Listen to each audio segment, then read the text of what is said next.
De la mano, perdón y restauración familiar. Efesios capítulo 4, versos 31 y 32. El del perdón es un tema que se vuelve sumamente complejo cuando se trata de las relaciones familiares disfuncionales. No obstante, no podemos considerar siquiera la posibilidad de la restauración familiar si no hacemos nuestra la necesidad, la importancia y la responsabilidad personal acerca del perdonar.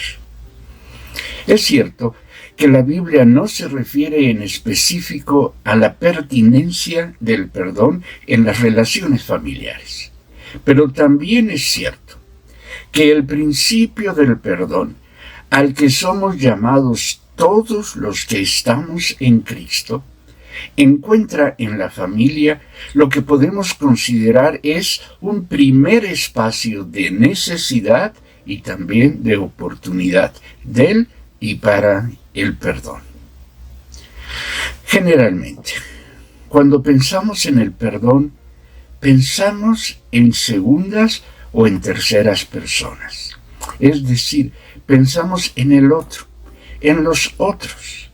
Sin embargo, déjame proponerte que el perdón es un asunto que se conjuga siempre en primera persona, porque el perdón tiene que ver con nosotros antes que con las demás personas.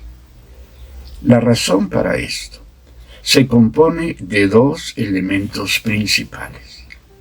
El primero de estos elementos es nuestra corresponsabilidad en el proceso de deterioro de nuestras relaciones familiares. Porque en tratándose de las relaciones y de los conflictos familiares, los miembros de la familia somos actores, participantes activos y no meramente observadores, testigos o víctimas, sujetos de tales procesos. Lo que hacemos cada uno de nosotros o lo que dejamos de hacer contribuye activa o pasivamente al deterioro de nuestras relaciones familiares. Puede tratarse de lo que la Biblia llama errores ocultos. ¿Recuerda Salmos 19:12? Es decir, puede tratarse de aquello que por acción o por omisión hemos aportado, quizá hasta inconscientemente, a la familia a lo largo de nuestra vida. También aquello que intencionalmente hemos aportado. El segundo elemento, y creo que el más importante, tiene que ver con nuestra condición de hijos de Dios, es decir, con nuestra identidad, con quienes somos nosotros. Te recomiendo que nuevamente vayas a 2 Corintios 5, 16 y siguientes. Respecto del primer elemento, el de nuestra corresponsabilidad en la dinámica familiar, nuestro acercamiento a las situaciones de deterioro familiar que enfrentamos requiere de nuestro propio proceso de arrepentimiento y de conversión a Dios. Como ya hemos dicho, todo conflicto familiar es la manifestación de algo que es tan importante de nuestra fidelidad a Dios. Los conflictos o son causa también de una espiritualidad funcional o la provocan. La calidad de nuestra relación con Dios determina el cómo de nuestra relación con los otros. Nuestra fidelidad a Él determina de manera directa el cómo participamos nosotros, cada uno de nosotros, en la dinámica relacional de nuestra familia. Efesios 6, versos 12 y siguientes. Pero también los conflictos familiares son un espacio de oportunidad para que nos volvamos a Dios, cambiando nuestra manera de pensar, primero respecto de nosotros mismos, también respecto de nuestras familias, de nuestros familiares, así como respecto de las circunstancias que enfrentamos. el dolor, el resentimiento y la decepción nos llevan a ignorar, a no ver lo que hemos hecho y lo que hemos dejado de hacer en nuestra dinámica familiar. ¿Cuáles han sido nuestros modos familiares?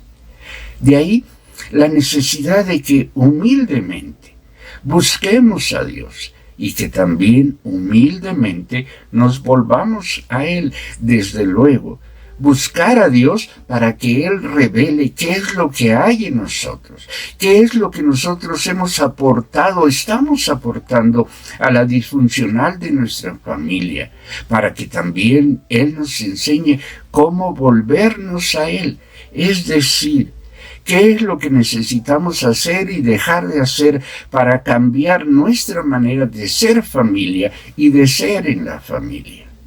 Todas estas son cuestiones que requieren de nuestra humildad.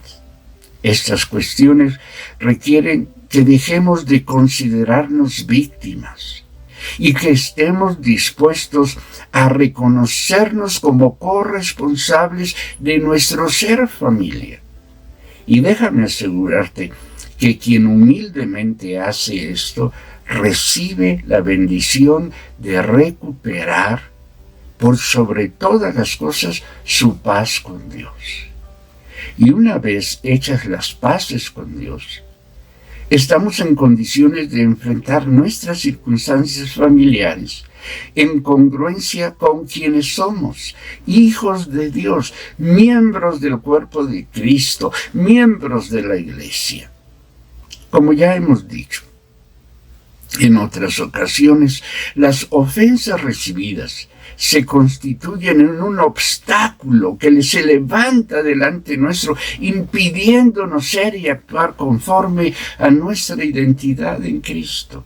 Repasa Gálatas capítulo 5, verso 15 en particular. Tomemos en cuenta que quien nos abofetea procura que le imitemos. Busca que renunciando a nuestra identidad, seamos no solo como Él es y hagamos lo que Él hace, sino que seamos lo que Él es.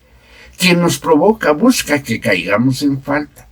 Primero, porque ello nos coloca en su terreno y por lo tanto en un espacio y una situación que nos hace vulnerables, manipulables. Y después, porque en nuestra falta busca justificar y aún legitimar su propia condición, su propia conducta. Tomemos en cuenta que el término bíblico paresis, que se traduce como perdón o perdonar, significa literalmente pasar por alto, dejar ir, dejar a un lado. Romanos 3:25. No en el sentido de ignorar, de no tomar en cuenta, sino en el de superar la ofensa recibida. En este sentido, es que perdonar es un acto que libera a quien perdona y, consecuentemente, a quien es perdonado. Dado que con su ofensa, el ofensor adquiere una influencia, un poder sobre el ofendido, cuando el ofendido supera tal ofensa, queda libre del poder de la misma y por lo tanto puede actuar congruentemente con su identidad, puede actuar, vivir de acuerdo con quien él es y no de acuerdo con lo que le han hecho. Porque el perdón reestructura el modelo de relación entre el ofendido y el ofensor. Colosenses 3:3. El perdón rompe vínculos y supera circunstancias, colocando a cada uno en su propio terreno.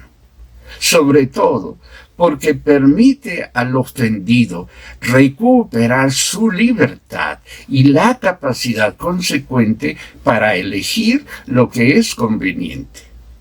Al perdonar, el ofendido ya no actúa de acuerdo con lo que el otro es, con lo que el otro ha hecho, sino en conformidad con quien él mismo es y con lo que él puede hacer. Es más, no solo de acuerdo con lo que puede, sino con lo que le es propio y con lo que le conviene hacer y dejar de hacer.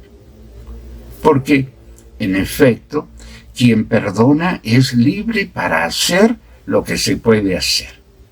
Pero cabe aquí mencionar que en la reestructuración de las relaciones a la luz del perdón, no siempre lo que se puede hacer es lo que conviene hacer.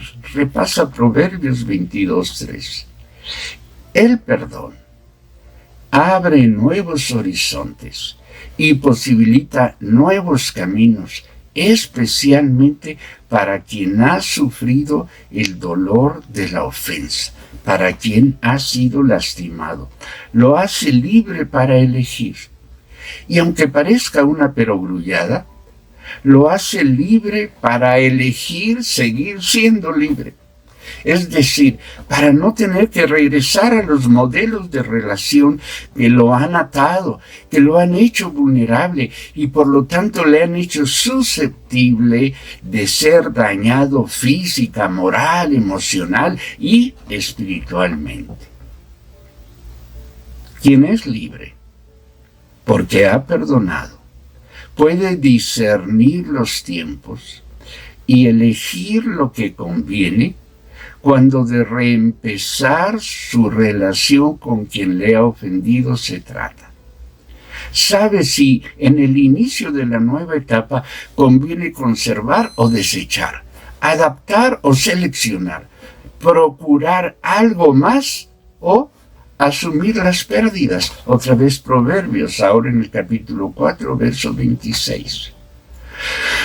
Contra lo que pudiera parecer, quien perdona y es libre al haber perdonado, descubre que en ocasiones se gana perdiendo y que si se empeñara en conservar lo que le ha dañado o mantenerse al lado de quien le ha lastimado, se hace nuevamente vulnerable y susceptible. Abre la puerta para recibir mayores daños y para tener nuevas y mayores pérdidas. Es así como toca a quien perdona y no a quien ha ofendido iniciar el proceso de la restauración familiar. Esto porque solo quien perdona tiene la capacidad para convertirse en agente de reconciliación, en instrumento de restauración. En la restauración familiar se trata de ser proactivos y no meramente reactivos. Nuevamente, 2 Corintios 5, versos 16 y siguientes. Así las cosas, solo quien mantiene su condición de nueva criatura en Cristo puede asumir la tarea de la restauración familiar y aceptar lo que ésta signifique.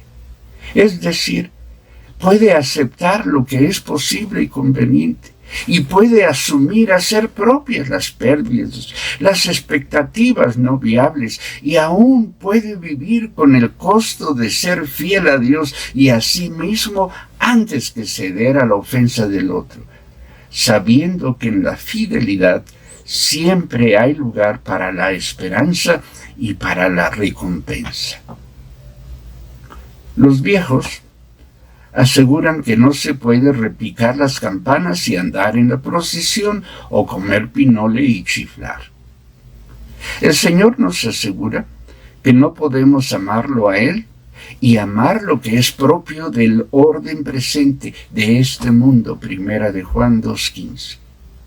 Así que perdonar significa tomar la decisión de no permanecer en el mismo sitio y en las circunstancias en las que la ofensa que hemos recibido nos ha ubicado. También significa que quien perdona rompe esquemas, supera inercias y toma la iniciativa para hacer de su vida una en la que la gracia de Dios no encuentra tropiezo. Y él mismo, ella misma, se asume, se ve a sí misma, a sí mismo, y se convierte entonces en un agente de la reconciliación, proclamando con su palabra y su testimonio de libertad la vida abundante que Dios le ha provisto por medio de nuestro Señor Jesucristo. Juan 10:10, segunda parte. A esto los invito, a esto los convoco en el nombre del Señor. Bendiciones.